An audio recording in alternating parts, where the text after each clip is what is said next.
வெள்ளை இருக்க வேற வாங்கிட்டு வந்து ம். முதல்ல அதுக்கு வந்து செய்யக்கூடிய சடங்கு மரியாதைகளை செய்யணும். ம். முதல்ல நம்ம வந்து தண்ணீர் விட்டு நல்லா கழுவிடணும். ம். அதுக்கப்புறம் மஞ்சள் நீர், கோமியம், ம். அடுத்ததாக கோமியம், ம். சந்தனம் நல்லா அப்ளை பண்ணிட்டு சந்தனம், பால், பன்னீர் இதனால ஒவ்வொன்றாக அபிஷேகம் செய்து ம். மஞ்சள் குங்குமம் வச்சு ம். வீட்டின் ஈசானிய மூலையில கட்டி தொங்க விடணும். மஞ்சள் ஓ! கயிற்றுல ம். ஈசானிய மூலையில கட்டி தொங்க விட ஆ. சொல்றாங்க.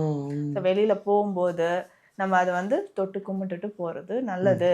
ஸோ ம். வீட்டுக்கு யாருன்னா வராங்கன்னா திருஷ்டி போடுறதுக்குன்னே சிலர் வராங்கன்ற மாதிரி ஒரு நமக்கு ஒண்ணு ஆமா. தோணும்.